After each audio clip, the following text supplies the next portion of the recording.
Peringatan darurat.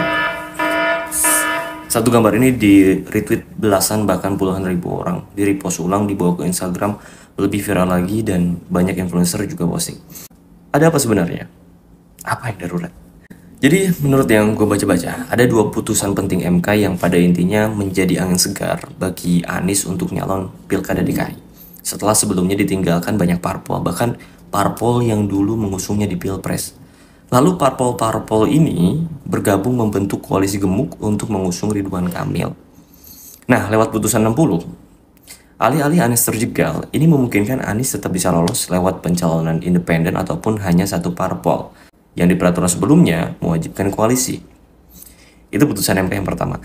Lalu yang kedua, putusan 70, soal usia cagup minimal 30 tahun saat penetapan. Jadi putusan ini memupus harapan Kaisang, putra bungsu Presiden Jokowi, untuk maju pilkada karena usianya belum cukup. Clear ya, ada dua putusan MK tadi. Sudah diketuk dan berlaku. Namun teman-teman, hanya selang beberapa saat, dengan tergesa-gesa, upaya manuver politik untuk menganulir putusan MK diduga akan dilakukan lewat badan legislatif. Teman-teman, tahu nggak? Hari ini, rapat pembahasan RUU Pilkada di Senayan sedang digelar. Kalau misal hasilnya ikut sesuai MK, maka Anies bisa lanjut, Kaisang nggak bisa. Tapi kalau hasil balik ini menyelisih MK, maka sebaliknya. Anies terjegal, Kaisang bisa nyalon. Mudahnya kita pahami kayak gitulah. Maka disinilah muncul peringatan darurat, kawal putusan MK. Seberapa dramatis hal ini, kita nggak tahu. Tapi sudah lama kita tahu cara-cara kotor itu dilakukan tanpa rasa malu kan.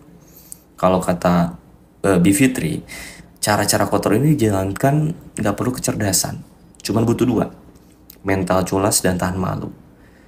Dan bagi kita yang sama sekali nggak peduli misalkan ya, apakah juga termasuk bagian yang mengizinkan keculasan dan para bandit politik yang nggak punya malu itu untuk makin sewenang-wenang? Dan inilah peringatan darurat itu.